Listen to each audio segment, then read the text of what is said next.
Great. Well, welcome everyone to the House Committee on Government Operations and Military Affairs in the first joint hearing that we've done with our colleagues in the Senate Government Operations Committee. And I think we're going to start with, since our committees have not met each other, with a brief round of introductions. So Senator Hardy, would you like to have your committee go first and then we'll. Sure. I'm Senator Ruth Hardy from the Addison District and I'm chair of the Senate Committee. Senator Tanya Vyhovsky from Chittenden Central, and I'm vice chair of the Senate Government Operations. Senator Bob Norris, Franklin County. Senator Ann Watson from the Washington District. Allison Clarkson, Windsor County District. Rebecca White, Windsor County District. I'm Mike McCarthy. I'm the chair of House GovOps and Military Affairs, and I'm from St. Albans. Matt Byron, vice chair of this committee. I'm from Virginia and I represent 6 communities in Northwest Addison County. I am Representative Lucy Boyden. I represent District Memorial 3, which is Cambridge and Waterville. Representative Lisa Hango, Franklin 5. Michael Morgan, Great Isle Chittenden, which is all of Great Isle County and western corner of Milton. Seth Chase, I represent Colchester. Shay Waters Evans, Charlotte, and Heidelberg. Kate Nugent, a portion of South Burlington. And our guests today from the Office of Racial Equity are here to present on the 2023 Language Access Report. So, Director Davis, I'll turn things over to you. Buenas tardes. Para el récord, yo soy Susana Davis, la directora ejecutiva de Equidad Racial para el estado de Vermont. Estoy aquí con mi colega Jay Green. Hola, me llamo Jay Green. Soy el analista de política en la Oficina de Equidad Racial. All right. Y hoy estamos aquí para hablar sobre el reporte que hicimos el mes pasado sobre acceso al lenguaje. So, primeramente, la agenda de hoy es que vamos a empezar con el proceso y estructura del reporte y de nuestro proceso. Después vamos a discutir la participación de la comunidad. Después de eso vamos a hablar sobre las conclusiones y recomendaciones a que hemos llegado. Y al fin vamos a hablar sobre pasos siguientes y las cosas que nosotros recomendamos que ustedes hagan. Siguiente. ¿Hay un intérprete? So I think that Director Davis, you may be illustrating for us the challenge of being in the situation of not understanding the language that a presentation that is official is being presented in. Am I? So right. Fortunately, we will conclude the exercise. That's what we were going to finish because we have it right here on there. And I understood. We actually did make the Spanish version of the slides as well. The first two. I'm not doing all that. Okay, so yes, thank you for indulging us in that exercise. It's really important to us that we think about the ways in which communication happens at the micro level every single day and the ways in which it impacts you and your interactions. People like Jay and I are very privileged to be able to come here and have fluid, seamless interactions with you all in committee rooms, in hallways, and be able to say, oh, by the way, just have those by the way conversations all the time without needing to plan ahead for something like an interpreter. So with the slides in English, we'll begin again. Buenas tardes. I am Susana Davis, Executive Director of Racial Equity for the state. I'm here with my colleague, Jay Green, who's our Policy and Research Analyst. Today, we're going to talk to you about the 2023 Language Access Report that we published last month. Every time I say that, I realize that saying the 2023 report implies there is a yearly report. In fact, this is the first and only one we've done thus far, though I will share in a few minutes how this really has been a multi-year process. So we're going to start by talking about the report structure and the process that we went through to get here. Then we'll talk a little bit about how the community engagement unrolled. And then we'll talk about findings and recommendations and then conclude with next steps. And of course, please do feel free to stop us along the way with questions as well. So process and structure, I am on, these are not numbered, I am on slide number 7. What you're looking at is a colorful bar. that shows the layout of the report, if you will. This is a 100-page report. Yes, there are 100 of those little rectangles on the slide. And what you'll notice is that based on how they're broken down, half of the report is appendices and references. We like to back up what we say. Yes. I think that's page 4 on the one that. Yeah. It is on ours. Yeah. Oh, yes, because I put my trick slides in.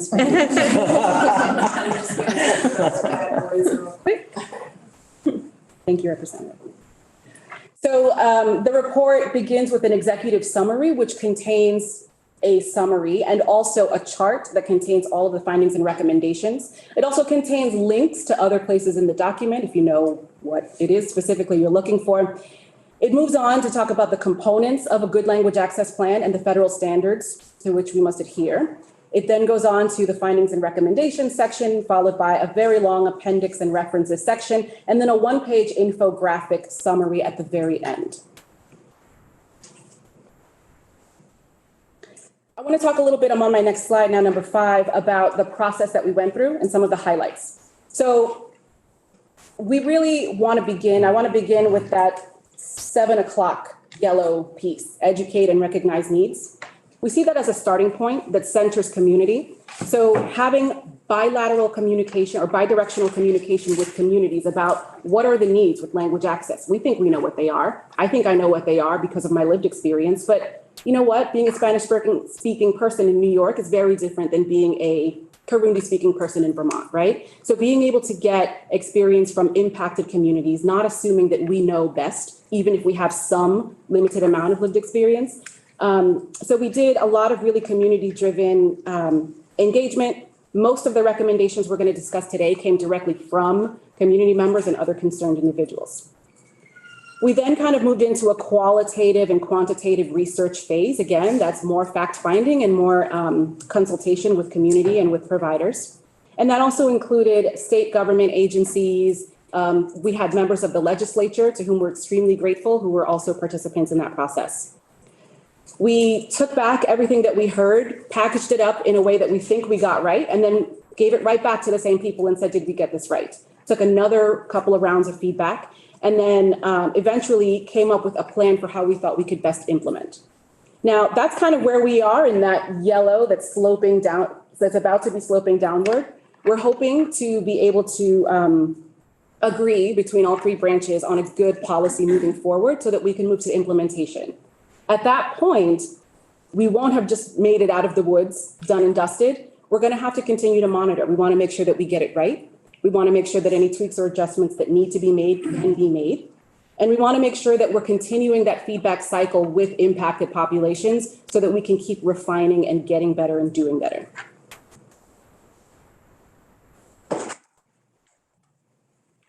I want to talk a little bit about the milestones and the timeline. I said earlier that this process is years in the making. We did an initial survey of state agencies in 2020 just to get some baseline data about where we are in language access, how much do our agencies know about it, and how close to compliance are we. That process was interrupted by the pandemic, which really put a halt to a lot of things that were considered not mission critical. But I have to put a big asterisk on that because language access absolutely is mission critical.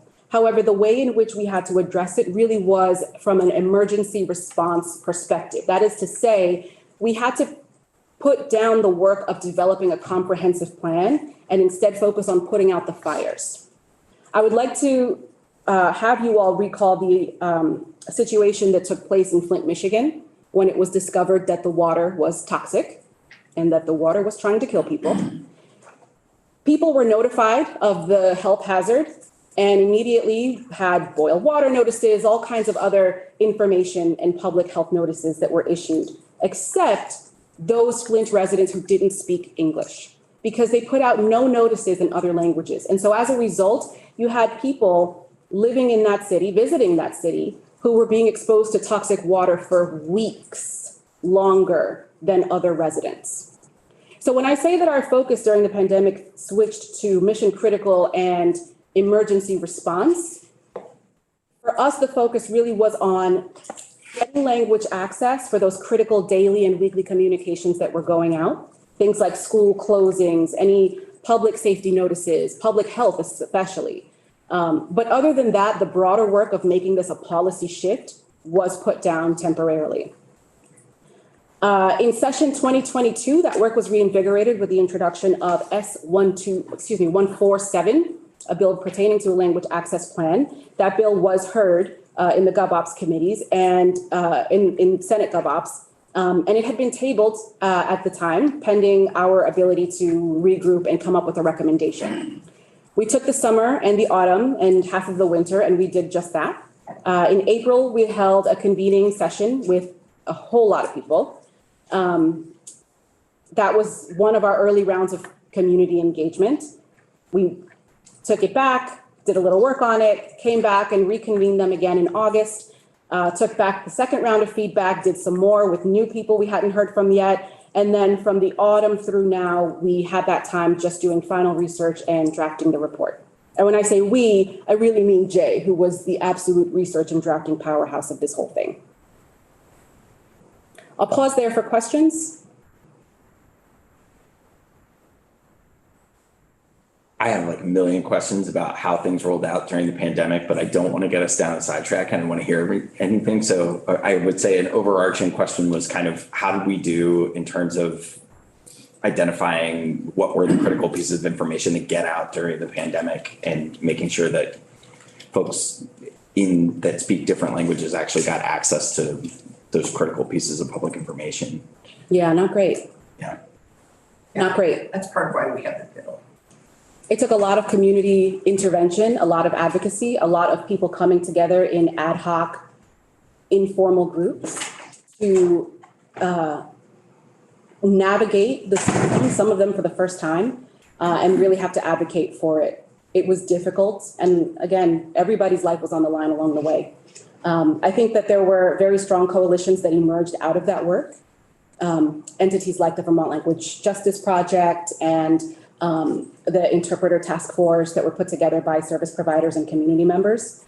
But I think that the institutional trauma of how and why they had to form those coalitions in the first place definitely is something we don't want to have to see repeated again. Senator Hardy. Sure. Susanna, I actually wasn't on the GovOps committee last year, so can you remind me, S147 was introduced and heard, but it didn't pass. But essentially, was there an official ask for you all to do this report, or was it just sort of like, oh, we should get this report before we pass legislation? It was heard. Testimony was provided by us, by the Human Rights Commission, by community advocates, and it was our recommendation that the committee consider tabling the bill until we had more time to complete the process that we had begun. They acquiesced to that request, and that's what we ended up doing for the remainder of the year. Okay, so you offered to do the report basically, or said, we really need to do this report. We didn't. We asked for tell you to do it. We asked for time to finish what we started. Got it. Thanks. And I will add one of the critical pieces of that was that the bill we thought was a really great start. But one of the things we noticed was that it focused very heavily on the executive agencies, but didn't really say much about any other branch of government. And we thought that for something to be truly statewide, we really had to work across all of the branches. And that was part of the reason that we thought it would be worth taking more time to really come up with something that was cohesive. Okay, so I will move us to slide number 8 and talk about community engagement. What you're looking at is a long list of entities we heard from, and we're extremely grateful to these entities. You'll see a lot of state government agencies. You're seeing community organizations, members of state-created advisory panels. We got a lot of feedback. These are not shy people. And so having the opportunity to hear from this group was really important because this is a group that's comprised of people with lived experience, people who immigrated to this country, either under refugee status or other statuses or no status, people who work for the state, people who are members of professional associations. It was a very, very broad sweep. It included people from legislative operations departments, really helping us understand what is it going to take first of all, what is needed? And second of all, what's it going to take to get there? We had varied feedback methods. Slide 9 will show you 2 of the ways in which we collected feedback over that period of months. We did some voting exercises. It's a multi-vote exercise that feels a little bit like runoff voting. We also collected feedback through a web form that we had open for months. We visited with advisory panels, including the Racial Disparities in the Criminal and Juvenile Justice Systems Advisory Panel, and had a lot of great feedback from that group. And then we also, of course, held those 2 large convenings, which were, the first one was hybrid. So people were able to join via Zoom or also in person. And we had sign language interpreters available as well, and interpreters for any other language upon request, but we didn't get requests for other languages. The second convening also had ASL interpretation available. We didn't get requests for additional languages. That one was fully remote. What we heard from the community, you'll see summarized on slide 10. Some of the things that were highlighted as strong values included wanting to feel welcomed, wanting to feel like people belonged, having high quality options. In other words, not just having any old body give you something translated, but being able to choose from a selection of qualified individuals or services. Valuing grassroots organizations who have been advocating for years about this topic in Vermont. Valuing the force that relevant laws can and do have in making sure that compliance is attained. Valuing the website and building accessibility so that when we think about language access, we're also thinking about people who speak or sign, people who sign non-spoken languages, and also just the technological capability of being able to access something on the web in your own language. We'll talk more about that in a moment.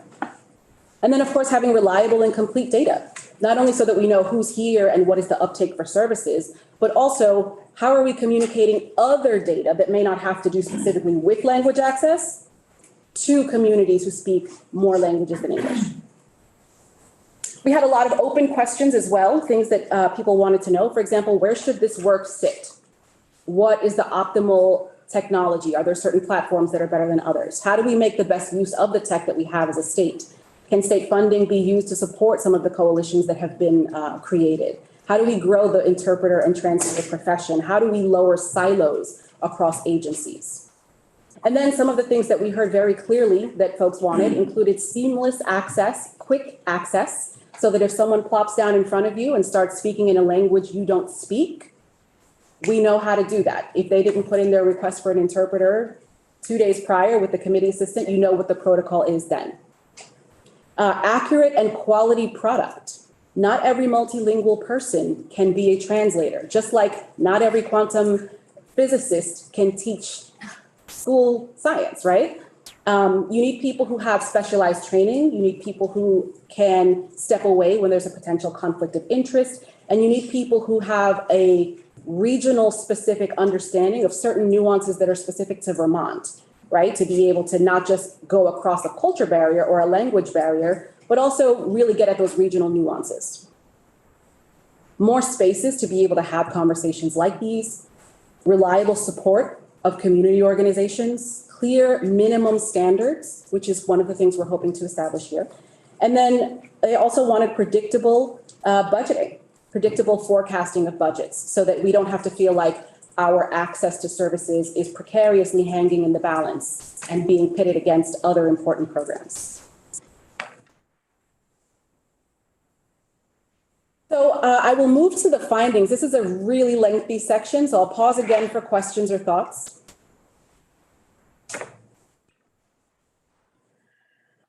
I think we're dying to know the findings. So. Well, there are a lot of them, and we've organized them in a way that we hope makes sense. First, I'll give you the super summary. We're on page 12. If you could only take away 4 things from this, if you tune me out for the remainder of our time together, I'll be comfortable knowing you at least remember the 4 following things. Number 1, any program receiving federal funding must provide language access services. This is not optional. There are federal civil rights laws on point to this. So when we talk about supporting, funding, and resourcing language access for state government, this isn't a wish list. This is so that we don't have to deal with the embarrassment of having a consent decree imposed on us. I don't want that on my watch. Number two, there is a cost to this. Translation services are not cheap. Translation services are not free. Access to communication, access to information is valuable. If it wasn't valuable, you wouldn't have to find paywalls at every news article you try to read, right? Access to information is important, and so being able to translate that information should be a valued and respected profession. So one of the first steps for us to being able to provide meaningful language access for the people in the state means translating vital documents. Now, I'm not using the term vital loosely here. This is a defined type of document. We'll talk a little bit more about what it means, but we estimate the initial cost for translating vital documents that the state has to be somewhere in the neighborhood of $3.5 million. We see that as a one-time cost to translate existing vital documents based on our assessment of how many there are and their complexity. And then beyond that 3.5, we see an ongoing expenditure of up to $790,000 per year, forever. But we give that estimate with the caveat that we are still operating on our best guesses and estimates. And for that reason, the amount may not reach $790,000 a year. This was a comfortable estimate that we arrived at that incorporated some of our larger agencies and departments and our smaller ones that may not really have much many public-facing materials. The third takeaway, the third pre-tune-out takeaway is any conversations around language access absolutely must include considerations of accessibility and disability. They're inextricably linked. We can't talk about having a button that says translate this on a website without acknowledging that, for example, people of color are more likely to access the internet using mobile phones or tablet devices. Are our websites mobile friendly? Are they tablet friendly? Is that button even working, right? We also know that being able to translate text that's on a website as a block of text versus text that's contained in an image is very different, right? Having alt text on an image, especially if it's a screenshot of a document itself. These are all considerations having to do with accessibility and disability that also impact whether and how easily we can translate things into other spoken languages as well. The last pre-tune-out takeaway is going to be uniqueness. Vermont, our journey with language access is going to look different than that of our neighbors, mainly because the languages most commonly spoken in this state are not necessarily a comparable list to those most commonly spoken in our surrounding states. In a previous life, I worked in a jurisdiction where this was easy. It was Spanish, French, Polish, Italian, maybe some Portuguese in there, right? We had a clear list and a huge chunk of the city spoke those languages. So we could find these services and we had a defined audience. It's a lot more difficult when you have a set of languages that are commonly spoken in our small state, but not as commonly spoken in the broader US. It means that as we think about contracting for some of the services that we're going to need in order to make this work, we would like to focus on Vermont-based translators and interpreters. And also, it's a small pool. Capacity is limited. We want to support and grow that capacity.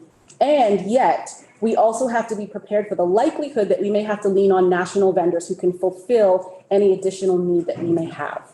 Again, that's not our preference, but it's something that we have to be able to keep in mind to make sure that we're in compliance with all federal and other laws. One thing, can I just quickly define interpretation translation? Please do, yeah. So one thing that I was actually not aware of when I joined the Office of Racial Equity last February and started learning about this project was that there's a difference between interpretation and translation. Interpretation is communicating the meaning of spoken or signed languages between people who are communicating with each other. And there are different types of interpretation. The report has links to more definitions of the different types of interpretation. Translation is the process of communicating written materials from one language to another. And in the case of signed languages, you need to take that written document and make a video of someone signing the words in that document. So that is still translation because you're taking a pre-recorded piece of media and translating it into another language. So I also, when I say translation, I also mean like translating the captions of a video from one language to another. Yeah. Thanks, Jay. Senator Platt here. May have just answered my question, but I know that some of the, at least one of the somewhat commonly spoken languages in the state isn't a written language, it is only a spoken language. So would that translation be to video? Yeah, we would, go ahead. Oh, okay, yeah, so yes, so some folks in the state speak Mai, which is an African language for, I believe, Central Africa, which doesn't have a written form. And one thing that people can do to make translation happen for people who speak Mai is to read a document and make an audio recording of it. So that's a good way to help people who speak Mai. Representative. Can I read back to what I just think I heard?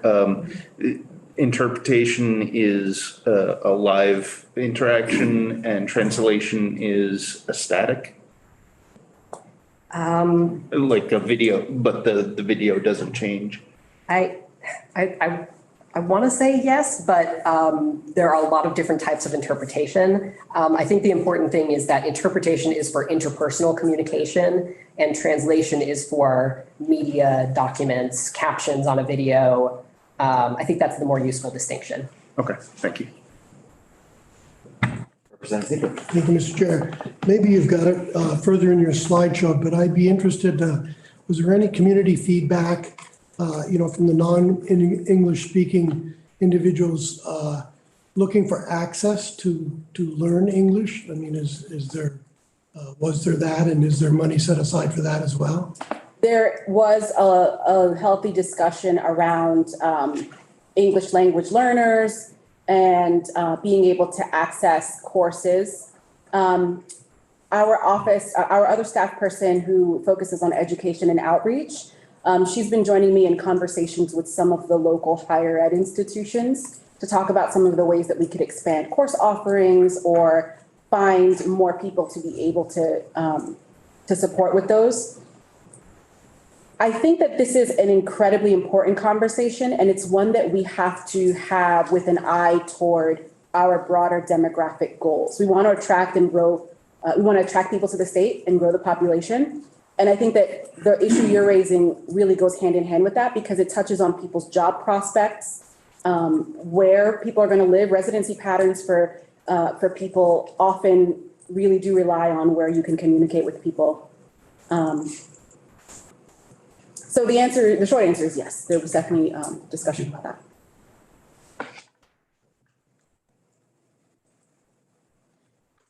We're good for now. Thank you. All right.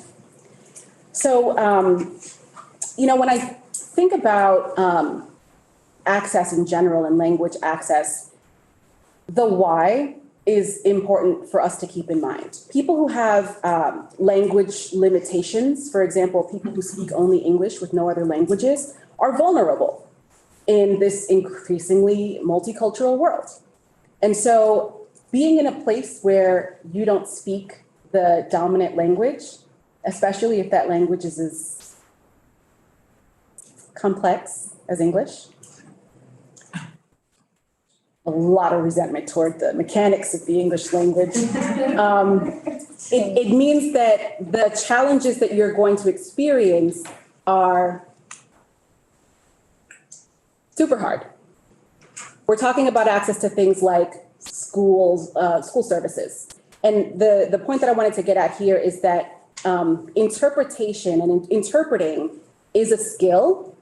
And there are certain context-specific forms of interpretation that require even more advanced levels of training.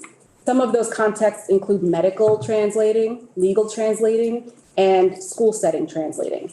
So having a person who's accustomed to, or interpreting rather. So having a person who's accustomed to doing paper translations may not necessarily be well suited to interpret for a student in a classroom because it requires a certain kind of skill set. So we're going to talk about some of our findings and you'll notice that there are a lot of nuances because it's really not one big bucket. In the same way that you have specialties across the medical field, you also have specialties across interpretation and translating. So we are on page/slide number 13, findings section. There are 17 of these slides. You will see waypoint dots on the right side to let you know how close to the end we are. I'm going to go through these really quickly because there are many of them. So I'll gloss over them, but please stop me when you want us to expand. Numbered our findings in a way that we think makes sense. So you'll see number dot letter. Each one of those may have multiple recommendations associated with it, and some of them give an option recommendation in either or. All right, so first we're going to begin with the ones having to do with the topic of what we've titled values, framework, and culture. These are the findings that really get at our approach, our general ethos around language access as a state.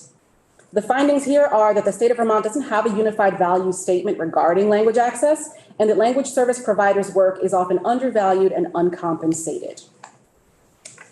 It's really cute in those police dramas on TV where they get a delivery guy to come in and translate for an interrogation, but really it's pretty unethical if you have options for not doing that. And again, not every multilingual person can be a translator. And so in certain circumstances, again, when your freedom or your health are at risk, those are the kinds of situations that we really want to avoid, right?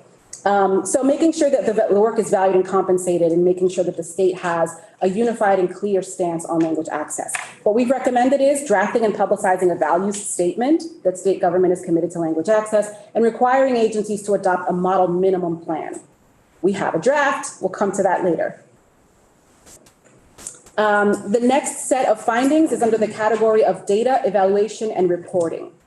First finding is that the state agencies are going to have unique needs for being able to implement a language access plan, that the details of each agency's plan is going to have to vary by time period and by agency. Our recommendations on this were to require state agencies to file their language access plans with the Office of Racial Equity, and to require agencies to review and revise those plans on a regular interval. Our recommendation is once a year for the first 5 years, and then once every 5 years after that. The reason we've set that recommendation up in that way is because we believe that in the initial period, we'll still be identifying the need, we'll still be evaluating which languages are being taken up more, which services are being utilized more. And as we gather more refined data on those topics, we'll be able to more accurately plan for budgets, plan for where to allocate things, and plan for perhaps which language groups we need to be focusing on more. So a yearly evaluation of every plan followed by once every 5 years, we think is a fair way to balance the fact that our state is very small against the fact that we're also talking about critical services, and you don't want to have to do this, once every, like, we're not doing it with the census, right? That's way too long. So we see that as a good in between. Going to move us to the next slide. We're on 14. Eventually, I'm going to get tired and ask you to take over. Yeah, great. We're still in data evaluation and reporting. We're on finding 2B. Tracking expenditures and evaluating the programmatic needs is going to be tough based on current billing practices. Usually, when we get invoices for these kinds of services, they don't usually specify the languages in which services were provided or the type of language assistance that was provided. So what that means is that we're recommending that we train state employees on how to use different accounting codes and how to lay out or mark up invoices so that we can go back and say, okay, it wasn't just translation for an hour, but it was, we had 2 signers doing ASL in the same meeting for that hour. Or we had, 3 hours of interpretation for this specific language, right? And being able to track that makes it a lot easier for us to know where the expenditures are going instead of having to guess. We also recommended finalizing cost estimates for translation of vital documents at the programmatic level. So we have an overarching estimate of what we think it'll cost to translate the state's vital documents. But again, these are estimates, and really to get a refined number, we're going to want to go to the programmatic level and say, does this feel right by the time it trickles down? And then, of course, we're going to recommend tracking any costs that are related to that process, and any costs that are related to translating our additional vital documents into other languages. Basically, we think we know how much it's going to cost, but please save your receipts because that way we'll know for the future. Next one, there are limited data available to help us quantify the number of people in Vermont who speak or sign languages other than English. And I'm going to pause here because you'll notice that it's worded as people in Vermont. It's very often the case that we think that the work that we do as government is only aimed at people who live here, but this is absolutely a residents plus visitors issue, right? It's one thing to be unfamiliar with the language in the place you live. It's another thing to be unfamiliar with the language in an entirely different state with no cell coverage, right? So people in Vermont really is the way that I would like us to think about this, because we're also thinking about people who may not be familiar with Vermont culturally or organizationally. So we have limited data to help us understand how many people are in the state at any given time speaking languages that are not English. So our recommendation is to require that all state entities maintain records of what kind of language services we're providing and what languages those are being provided in. Next page, we're now into a new category called operations and staff protocols. Do you feel like taking over? Sure. All right. Yeah, and I think it's worth mentioning just a brief definition of what a vital document is. And there's several pages of the report dedicated to this, but the brief definition that I have written in the report is that vital documents are public-facing and non-confidential documents of significant importance to clients of a program or government service. There are some examples of vital documents listed, which are informed consent forms and complaint forms, program intake forms, written notices of eligibility criteria, rights, denial, loss, or decrease of benefits and services. So I think that gives you kind of a general idea of what we're talking about. License application. Yes, that's a great example. Yes, there was, I won't get off track. So yes, so let me switch. I was doing a lot of the research on the Vital Documents project, so it's very easy for me to get off track there. So operations and staff protocols. This is a fairly lengthy section of the report because it is really important that we are digging into how the state provides language access services to all of the people who are living or visiting Vermont. And there were a lot of great recommendations from the community and from other state employees about how to do this in the most culturally competent way and the most respectful way. Also some great sort of operational recommendations from some of the background research that we did. For finding 3A, a lot of the folks who were state of Vermont employees who came to our convenings let us know that they don't currently have adequate staff capacity or monetary resources to actually follow the federal regulations for language access plans. And based on the conversations, there are people in the community who speak or sign languages other than English who would be using state services, but currently use the services that they're eligible for because they don't have good language access. So that utilization of services and language access services in particular is likely to increase once state agencies do a better job of publicizing the availability of free language access services. And that's free to the person who is requesting the services, obviously not free to state agencies. I think Senator Clarkson has a question. Can I just ask Jay, what is the difference between a vital record and a vital document? Because vital records are, to my knowledge, I believe that those are either personal health information. Are you referring to? mostly birth certificates, and death certificates, and vital record, because those are also public facing to some degree. And so I think we want to make sure we include vital records and vital documents. So I don't think it makes sense to translate like an individual person's birth certificate. Like if you wanted to translate the form that explains what a birth certificate is, that would be great information for a parent giving birth in Vermont to know, no matter what language they speak. Like that information, like what happens when you go to the hospital to give birth, that would be great information for the Vermont Department of Health to work on translating. But the individual form itself, maybe not. Go ahead. Senator Watson. So thank you. I just want to, wondering about the services that are provided. So let's say somebody needs to fill out a form. Do you anticipate that this would mostly be the kinds of services like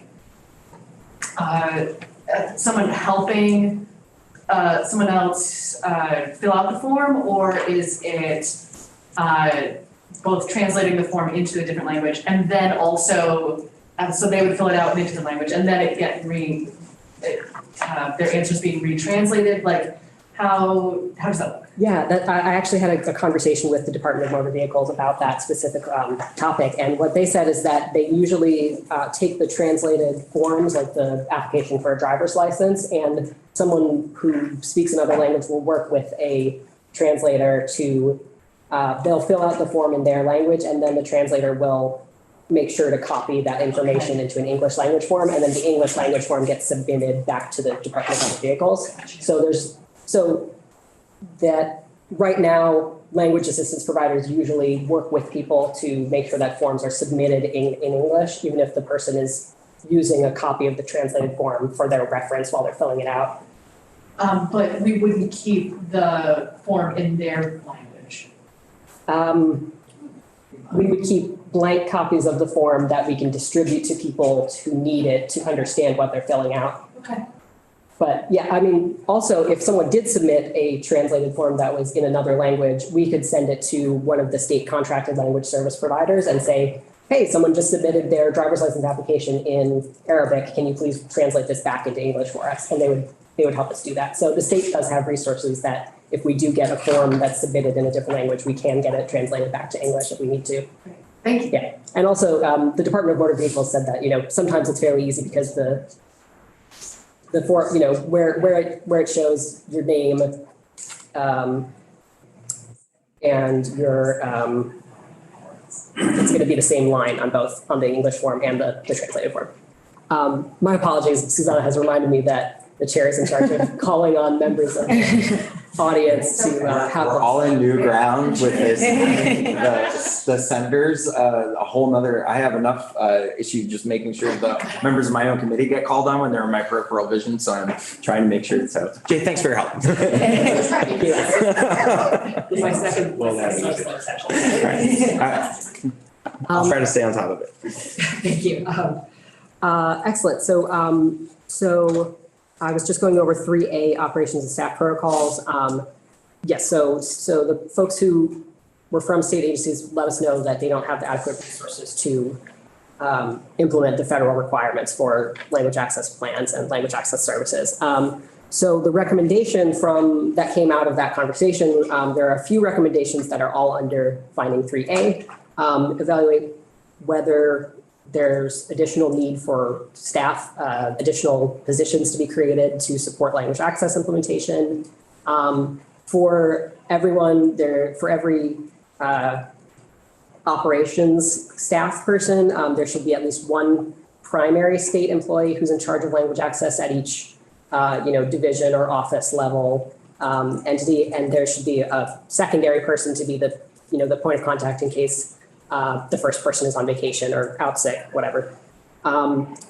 We recommend that the governor's office and the state legislature permit agencies and bodies to request additional staff positions if it's related to language access, and permit agencies to exceed the level funding of the budget requests if the requests are related specifically to vital document translation and other language access services. So the level funding cap is that the governor usually doesn't want state agencies to exceed more than, is it 3% of their past years? There's a sort of internal calculus to what is considered responsible regular budget increases. And so the thinking behind this is that for certain kinds of operations or activities that we could that we would consider allowing for additional funding that may or may not exceed the requesting agency's budget otherwise. So I'll just pause for questions because that was a long list of recommendations from that one topic, that one finding. Senator Clarkson. speaking of the governor's parameters of life for the administration, has this budget request, the 3.5 million, been included in the governor's budget? The governor's recommended budget includes a line item for 2.3 million to cover a first phase of this one-time vital document translation work. It's unclear to us yet how long exactly it will take. Again, we mentioned that we want to prioritize in-state providers. And those in-state providers do have, we want to acknowledge limitations in capacity. So the governor's recommended budget includes this as a $2.3 million ask to get phase one completed. So we would need to strategize which Right. portions of it. So it's clearly going to take more than 1 year. It's definitely going to take that, yeah. All right. Yeah. Let me jump back in.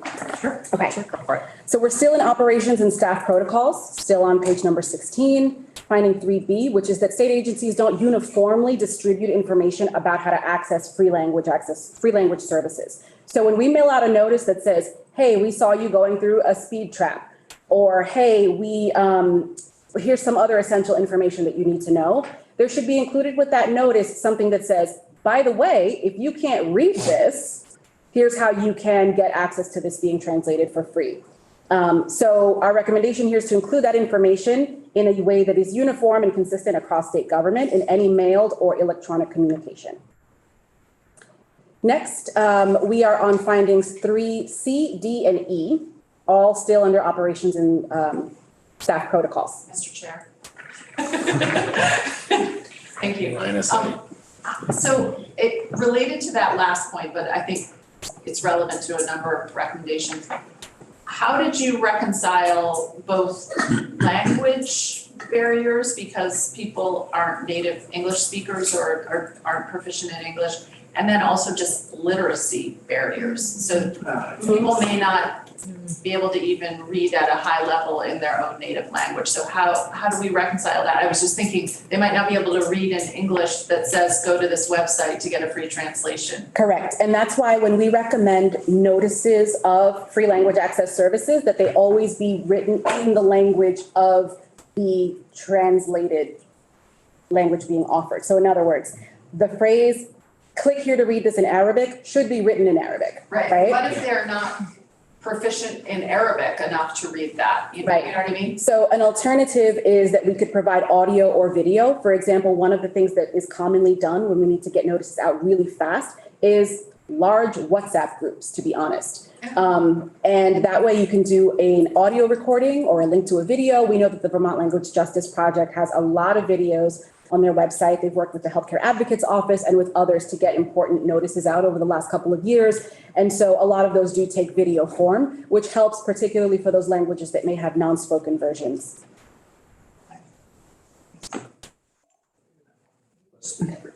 Yeah, and the full report has actually later in this presentation, there are some findings related to that as well. Okay, great, thanks. So, sorry. Representative Chase. Perhaps it comes up later, how do you identify what languages, like there's like 7,000 languages around, how do you choose which ones? Yeah. Did I miss that or is that? There are more than 34 languages spoken and signed in Vermont. And we have made a cautious recommendation about which ones to look at, largely based on refugee resettlement data. We know what languages people speak when they have come through in some sort of a formal process like the Refugee Resettlement Program. So that's where some of our strongest data come from. But we also know, for example, we have a very large community of people who are Spanish speakers who are often rendered invisible in other kinds of population counts because of immigration status. We know that we have people who request languages frequently in different settings. For example, in conversation with Justice Waples a couple of years ago, she informed me that in the courts, Chinese is one of the most commonly requested languages for interpretation, even though it's not considered among the top languages spoken in the state of Vermont. But in the court system, it's highly critical that we have it. So we have a recommended list of tier 1 and tier 2. And I say that with asterisks because I don't want to imply hierarchy or importance, but we have a set of languages that we think we should be ready to translate those or always have those ready. And then a second set of languages that we're referring to as tier 2, but I really would like to find a different way to describe that, that's additional languages as well. Representative Byron. So I have a question kind of in that vein. So are considerations taken for regional sort of subdialects within languages? I mean, like Spanish, for example, you have Castilian, you have Caribe, you have Central American, South American. They're functionally the same, but operationally different. So what we wanted, yes, this is one thing that came up with the discussion around Mandarin, Cantonese, simplified, and traditional Chinese. Think of that, yeah. So because we are still a very small state with a small population of people who do speak languages that are not English, we're looking for baseline utility and simplification right now until we build up the base and the population and the providers who can really make it more robust and have those offerings. So what we have recommended is having a steady set of languages we know we're going to want to have translations in, and then upon request, if there are other options or other dialects or regional differences that need to be accounted for, then people can request those and we can find a way to accommodate them. Okay, makes sense. Thank you. All right. So we've got the next finding. Some people who speak or sign languages other than English are not aware that the state has to pay for these services. A lot of people think you have to BYO interpreter. So our recommendation, of course, is to make sure that people are aware that not only is this a service we can provide, but that it is free to them. Next one is that vital documents are not routinely translated. And so our recommendations here are to identify all the vital documents across all three branches. We've done a substantial amount of that work so far. And then to track the expenditures that are related to keeping those documents up to date, just so that we know it's not just enough to say, hey, we're going to spend $3 million to go and translate all of these one time. But if we update this form in the future, then that translation becomes moot. So being able to track the expenditure of maintaining it over time. We're on 3E now. Some vital documents may be too long or too technical even after they've been translated. So some of these, I mean, if you try to, if you showed me a tax form in English, I wouldn't know what I was looking at. I wouldn't know what I was reading, right? So even if you've translated into a person's language, if the document is, if the content itself is too technical, it might as well still be in a different language. So we're recommending creating plain language summaries of documents that are either very long or very technical before translation to ensure that the translated information is still relevant and accessible. And the idea behind a plain language summary is that you don't lose the meaning. You may shorten or condense the content, but people aren't losing any of the important portions or the meaning of it. Representative Waters Evans, did you have a question? I did, thank you. So when how are you going to keep track of if they change a document in the, tax department? Is there a database where they're going to log that they've updated a document and then? So that can be pretty simple. I mean, we've already identified what we believe to be most, if not all, of the documents that would be considered vital documents in state government. So at that point, we have that list, we have it by department.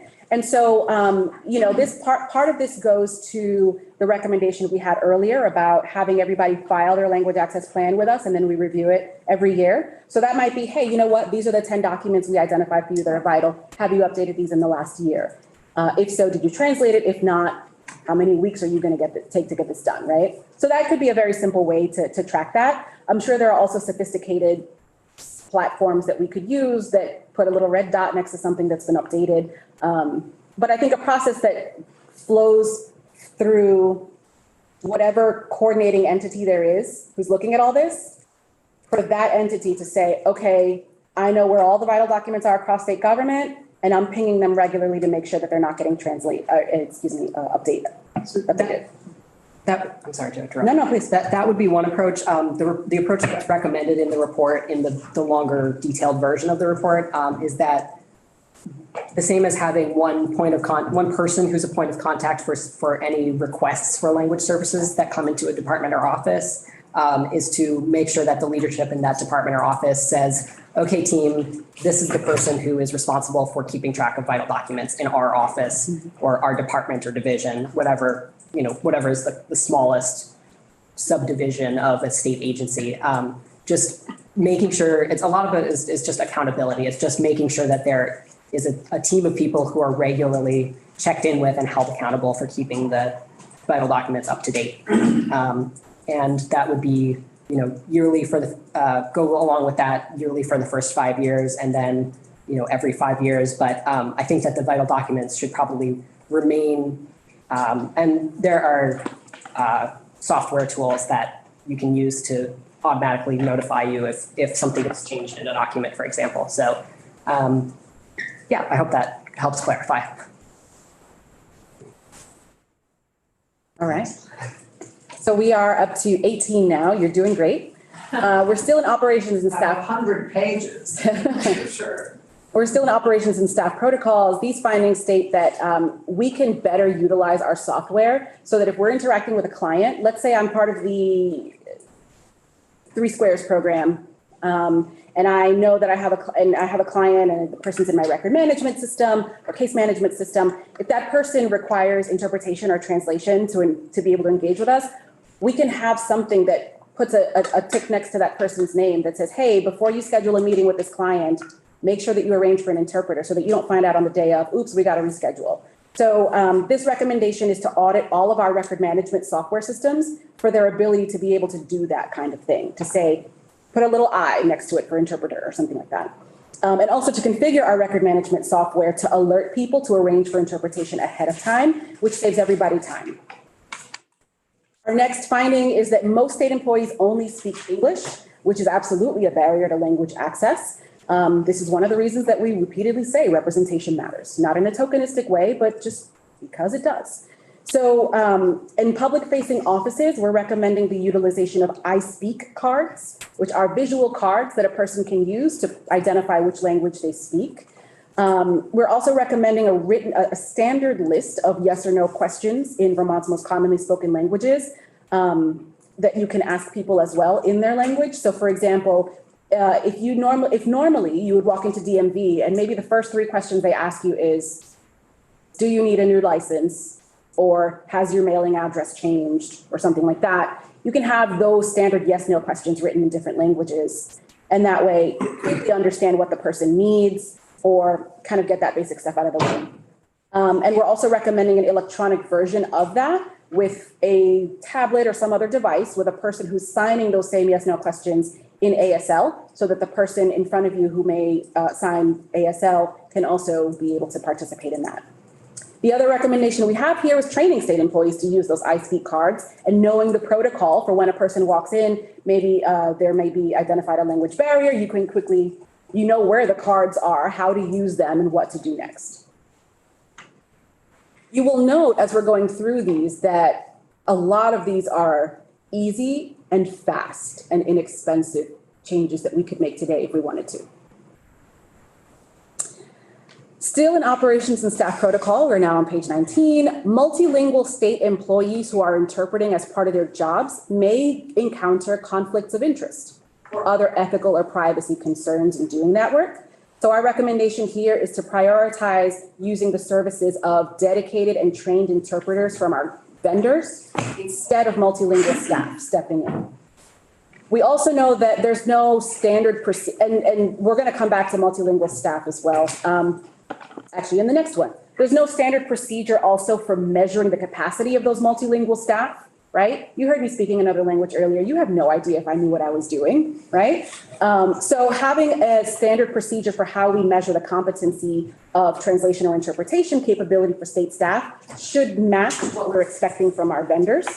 And also, there's not a standard procedure for compensating multilingual staff who are expected to translate as part of their jobs.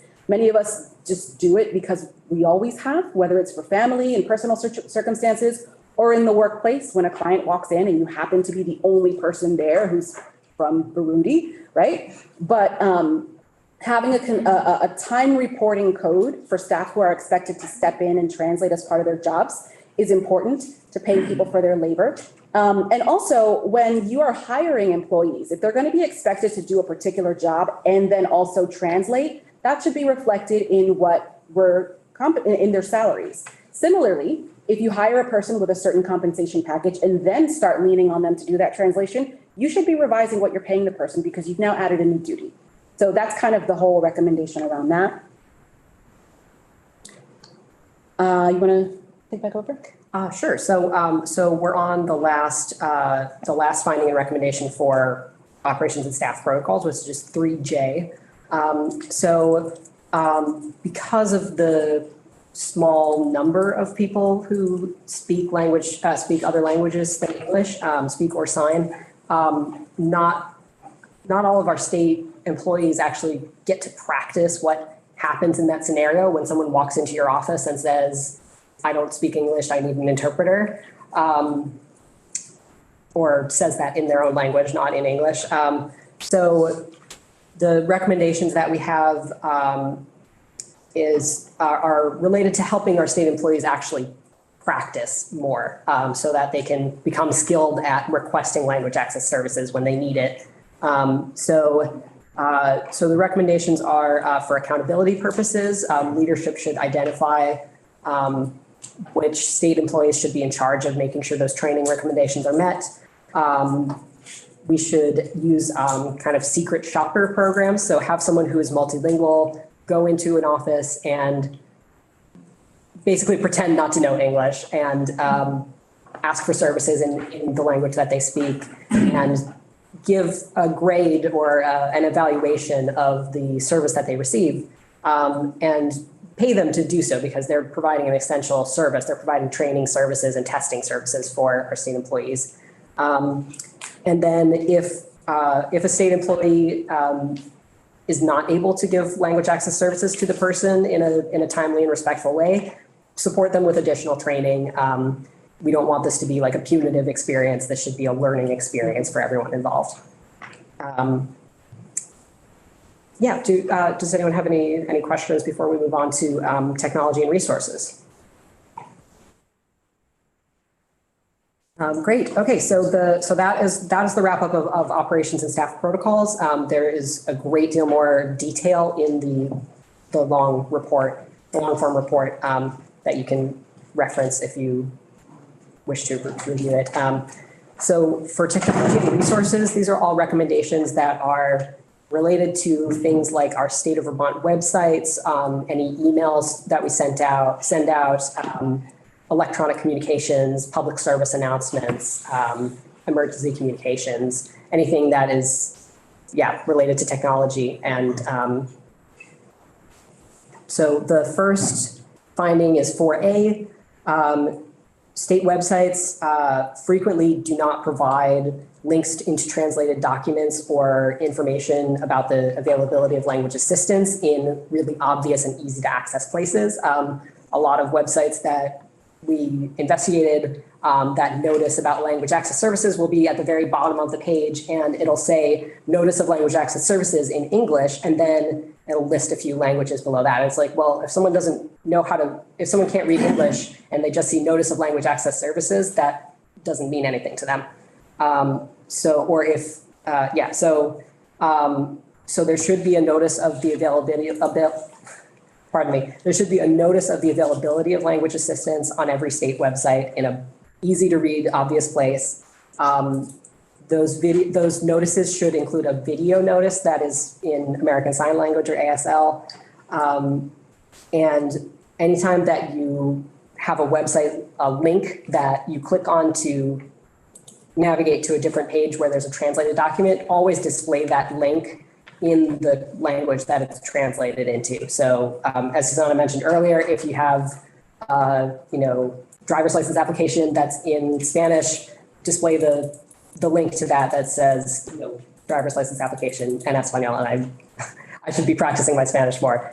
I managed to introduce myself, but I couldn't do that in my head. Right. So yeah, next one. All right, I'm going to take over from here. Great. So we're still on technology and resources. We are on page 21, for those of you following along.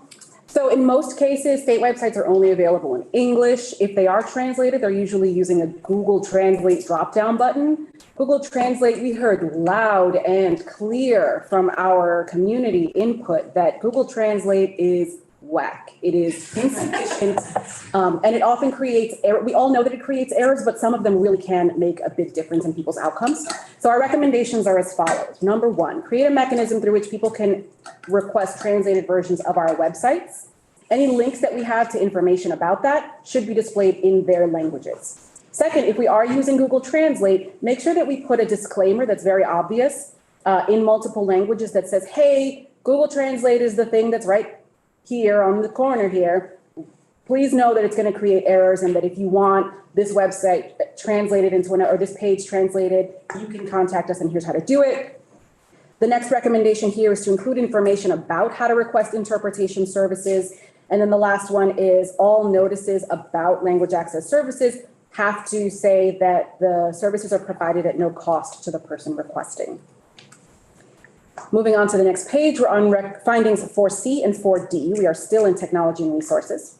We know that similarly, complaint pages on state websites are all in English, which makes it really hard for people to let us know if we're doing a good job.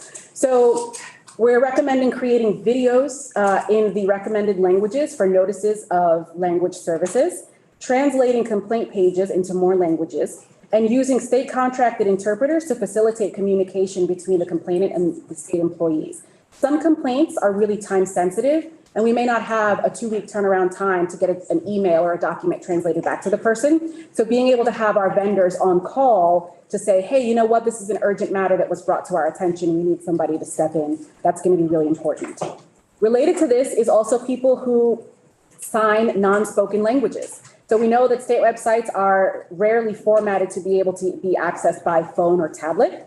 Our recommendations here are auditing all of our websites in their mobile and tablet versions to make sure that they're usable in English and usable when translated into other languages. And then completing a disability accessibility audit every time we make changes to our websites.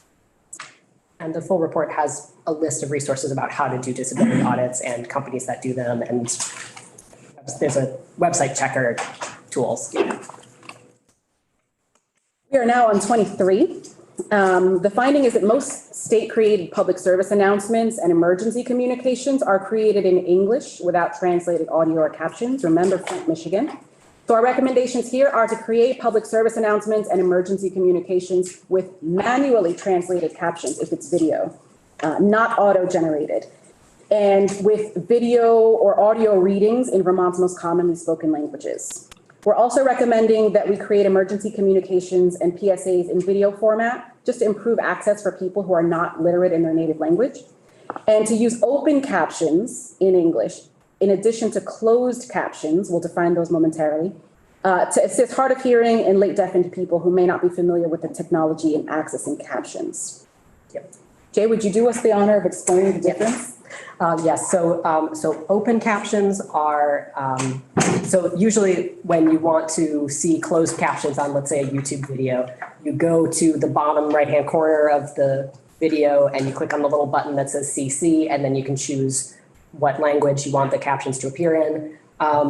Some people don't understand how to do that, especially if you may be not super familiar with how video players work. And so closed captions are always included, but you have to select the option to display them on screen. Open captions are just always displayed on the screen. They're embedded in the video file itself. But it's important to have both closed and open captions, because the closed captions give you the option of switching between different caption languages. And they're also the way that Braille readers work to help people who are deafblind or deaf plus to read captions on a Braille display surface. And channeling one of our key partners in this whole project, the director of Deaf, Hard of Hearing and Deafblind Services at Dale. Not everyone who is deafblind or deaf disabled can read Braille, but it is an important note. Yeah. All right. Jay, could I just ask a clarifying question? So Braille readers will display in Braille what's in the closed caption on a YouTube video? Yeah. Set up appropriately? Yeah, it's really cool technology. Really, really cool. Yeah. All right, you're gonna love the next one. Finding 4F, the three branches of state government each use different video conferencing platforms, which creates a lot of inconsistency and headache. The executive branch uses Teams, the legislative branch uses Zoom, the judiciary uses Cisco WebEx. So one member of the public who wants to go to the DEI community forum we did with the judiciary 2 weeks ago is gonna sign into that on Cisco WebEx. And then the next day, they're gonna come and watch your committee hearing in Zoom. And then later that day, they're gonna sit in a meeting with me in Teams. And if they don't know how to use all of those things, what do we have for them? So our recommendations are as follows. Number one, you can either choose one platform to use across all three branches, or publish really detailed guides on how to use each of those and make them publicly accessible. The next recommendation is to distribute a link that has Can we the. just go with number one? Yeah. I'm gonna go ahead and say no, Senator Hardy, and we'll talk later about why. 'Cause that could take up a whole hour. Sorry to interrupt. There's the first disagreement. We were nice and down, so. We were on a roll. That wasn't personal at all. I'm impressed you're so open to any other. Other than Zoom. So much better. I should note here that we're talking about a comparison between the three platforms. Several people, particularly in the disability justice community, have identified that there is a preferred one that tends to have the most accessibility, and that one is ZoomGov, which is the particular government organ for Zoom. The next recommendation we have is distributing a link to the software guide. If we choose to make one, I think we should either way. But distributing a link to that whenever we set up a video meeting with members of the public. So for example, what would that look like for the legislature? That would mean in addition to having your Zoom link published on your agenda, it would also have a link to the video conferencing guide for those who are joining via Zoom. And then the last one here is the translating video conferencing software guides. So we make a guide, we make it public and put it out with all our notices, and we translate it. And the judiciary branch has a guide for WebEx that is in English, but it's a really good guide. So we've got a head start on the judiciary branch there already. All right. So they just need to translate the English guide. We're going to start rushing even more than we have been because we are close to time, but I think there are also questions. Just a quick question. Is WebEx used by the judiciary because it's the most secure? I really don't know, Representative. So what I would say is any of these questions that are related to IT, we're definitely going to dive into when we have ADS back. I have like a running list that going. So definitely that is a great question, Representative Murwicki, and we will talk to IT at Judiciary and some of our colleagues from ADS about some of those choices, which is why I was so quick to answer no to Senator Hardy's question. Are you doing an ADS bill? All right. Our next finding actually is one that we've already said in the last one, which is that community feedback and other national research identified Zoom/ZoomGov as the one that seems to have the most comprehensive features to satisfy these purposes. Our recommendation here is to consider having the Zoom account. If we don't have a unified platform across all the branches, then in addition to creating a guide that is translated and made public, we would consider purchasing paid ZoomGov accounts on an as-needed basis for departments who may have frequent interactions with clients or communities who require additional language access services. The other recommendation is to refer to the discussion that we have in this report about best practices for using video conferencing software. That's Appendix B. Next one begins our discussion in the topic of professional development and qualifications. So the first one here is that we know that national vendors offer interpreters who don't always understand things like local place names or geographic features or other things that are really Vermont specific. So what we'd like to recommend is implementing a job training program or some other initiative that helps to recruit additional interpreters and translators to Vermont so that we can increase the supply of locally knowledgeable people. I will also note we have a population of people who are multicultural, multilingual, often immigrants, who come to Vermont, get settled, and then leave after a few years because there's little opportunity here for them or little sense of community. This has everything to do with housing affordability This has everything to do with job training. This has everything to do with xenophobia. We have to tackle all those other upstream factors. And also, we see this as one potential mechanism that could help keep people in the state. Have a training program that allows them to utilize the language skills they already bring with them. Next recommendation is to increase compensation to any state contracted language assistance service providers. We've been getting a lot of emergency COVID-related work at a discounted rate from our providers, and we would really like to take a breather and look at what is prevailing wage, what is going to keep the profession effective and supported in the state, and to reconsider that. Still in professional development and qualifications, next finding is that there's not enough consistency in the quality of language access services we're getting. So we're recommending establishing a statewide translation and interpretation licensure or certification program. I know someone watching this right now virtually is throwing paper at me at the screen because we got a lot of mixed feedback about this one. We heard from people in the industry, people who are translators and interpreters, both in Vermont and who have operated outside the state, who have told us that the creation of a licensure program will actually make the interpreter pool shrink, mainly because there are certain barriers to entry to the profession. For example, there are some folks for whom it may be prohibitively expensive to obtain and maintain a license. We've also heard from other people that, some people may reach certification level, but not necessarily licensure level.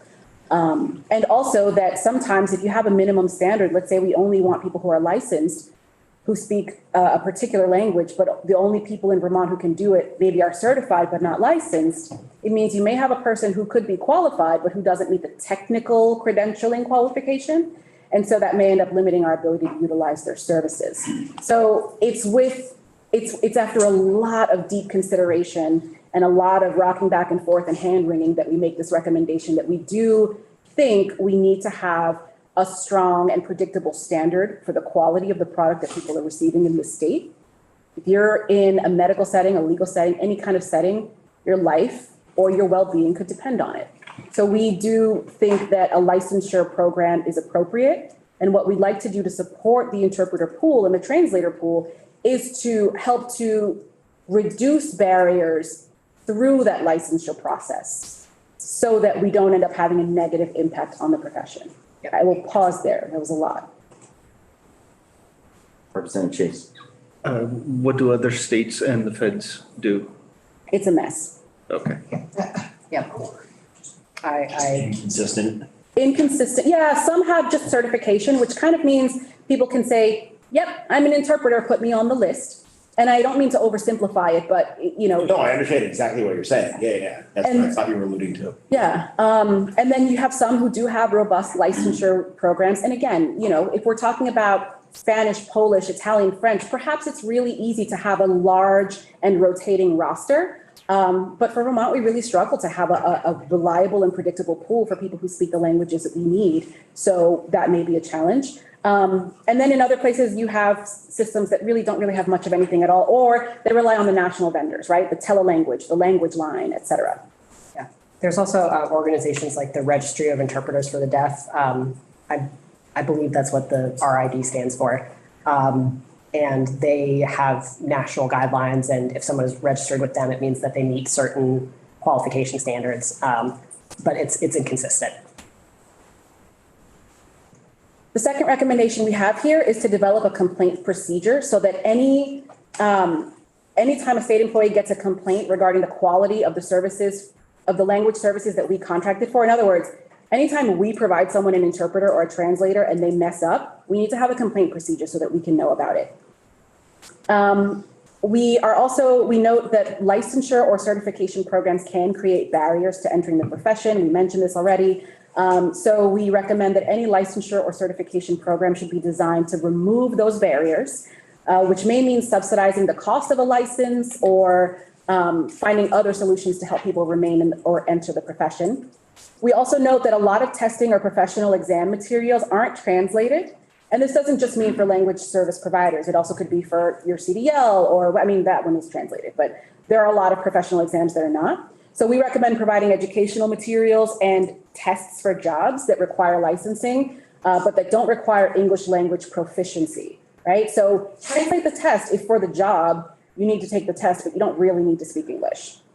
While we're here, I just want to remind everybody that we should check on Reg 29. I'm not sure if that was. Oh, no, they did submit the ICAR Love it. form to get that removed. Okay, never mind, carry on.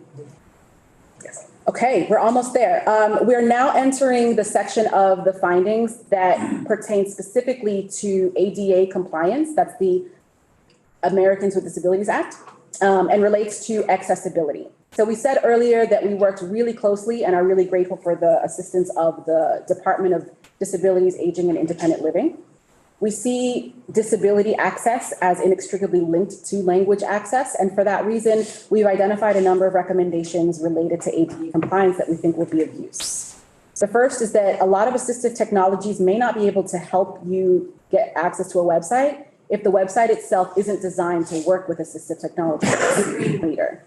So our recommendation here is to audit every state website for accessibility for anyone who relies on assistive technology, such as, but not limited to, screen readers. Another finding here is that all of our state websites are designed based on an accessible template in general, but when you add content or make changes to the website, it sometimes breaks the accessibility of the general template that we were working on. So we're recommending performing an accessibility audit anytime a state's web content is added or updated. Now, for some websites or some department, that's really easy because they rarely change things. And for others, I can identify ACCD, Department of Health. They're making changes all the time. And so we want to find something that is effective and accessible, but also not so burdensome that you've got a person whose full-time job it is just to look for any change to the website. Next one is that few state websites have notices about the availability of disability accessibility accommodations. So we are recommending creating a dedicated link on every state homepage that discusses accessibility resources. That may be something like, hey, if you can't get what you need online, you need to come to our office. This is the office. Maybe that means this is the building map. Here's where the ramps are, right? I mean, things that you want to know when you go somewhere. We're also recommending investing the resources that are necessary to ensure ADA compliance in our offices, which means things like making sure that the lighting is on point, making sure that the building entrances and exits are accessible. Are your doorways 42 inches? Things like that. We're also recommending translating the links to these resources into languages other than English. We know that people who speak other languages also may have disabilities, and so it's not one or the other, right? You've got a lot of intersection there. Almost done. Important public service announcements are seldom translated into ASL or other signed languages, so our recommendation is to translate all of these into ASL. We're recommending not relying on automated captioning for videos. Instead, use live or manually translated captioning services. If we are relying on automated captioning, let's review it for errors and correct them before we distribute the video publicly. And let's add open captions in English in addition to closed captions whenever possible. We also know that there are currently no hearing loop systems installed in any of the state-owned or leased buildings, which means that anybody who's an employee or a member of the public who's not an employee with hearing loss can't fully participate in events being held. So we're recommending that we create a plan for addressing communication access in the state buildings for people with hearing loss. There is one more. I am now on page 30. This is a recommendation that is it's revived from the Racial Equity Task Force's second or first report, and it recommends that we do a needs assessment, a school level needs assessment for multilingual liaisons in schools who are critical parts of the community and yet are often overlooked and undercompensated, and also too few in number. So we're recommending doing a school level needs assessment so that we can understand how many districts have or need multilingual liaisons, understand how we can support people in those roles, and looking at pay parity and other ways that we can support the professional group as well. Those are the findings. I'm just going to do quickly next steps and then I'm done because you have a hard stop, so I have to be done. We are not done this conversation though, when we adjourn today. So if you want to tell us the next steps before us House members have to get up to the floor, that'd be great. So next steps, you'll see kind of a timeline of where we are to date. Right now, of course, we are in the policy generating process. So we are hopeful that this report is going to inform good, unified policy across all the branches of state government. And after this, if the legislature does create, if the legislature and the executive can come to agreement on the budget for this, then we look forward to taking the next steps towards implementation, which means gathering any additional data we weren't able to get during the research process, and then beginning to carve out minimum plans, beginning to coordinate who are going to be the designees in the various departments we need, and being able to come up with a realistic timeline that incorporates our needs, the sense of urgency, and also the capacity of our in-state and out-of-state providers. So thank you so much for your time. We are happy to stay as long as you are willing for any. Mr. Chair, I just have a quick question. Yeah, absolutely. So in terms of the next steps, on your thing, it said to revise the bill or the policy. Are you referring to S-147 from last session, or are you referring to the budget, the language and the appropriations that is in the governor's budget? No, when we say refine a bill or policy, we really just mean create or refine one. So we're not wedded to the language that was in S-147. We've already included a draft model minimum in our report, and we'd like for that to serve. And I think a lot of the language from the report can serve as the basis of any policy that we generate. So I think we have the answers. We just got to. I just want clarity on what you're asking us to do or needing us to do in this legislative session beyond the funding that's in the budget. So maybe you and I can talk about that. I would say don't stop at just this presentation. Please read the full report. There's a lot more detail that we didn't have time to get into in the full report that will answer a lot of those questions of what requires a new policy versus what is existing versus, Thank you. Sounds like next step is our work. I will say to answer the other part of your question, which is what else in addition to budget, one of the things that we mentioned in the report, but we didn't budget for specifically, is this is a really big lift. And there are some unanswered questions. For example, the question of how will this be coordinated? Will it be centralized or decentralized? If decentralized, what additional staffing resources are departments going to have to do this? Or other branches of government going to have to do this kind of work? We did not even touch the issue of what constitutes vital documents for the legislature, because you all are pumping out documents every minute of the day. If the work is centralized, if the work is centralized, then we have to identify who's going to be doing it and have a realistic analysis of whether they can do it with existing resources. So I think that is another issue that we would ask you all to consider. So is your 3.5 include the administrative work of some staff? I mean, of the, like the MV, do you have a notion of what, the Department of Motor Vehicle? There's a whole disclaimer about what that 3.5 million does and does not include in the report. I just wanted to say that before everyone knows. But the answer is no. We have a bill on the floor, so I definitely want to pause this conversation.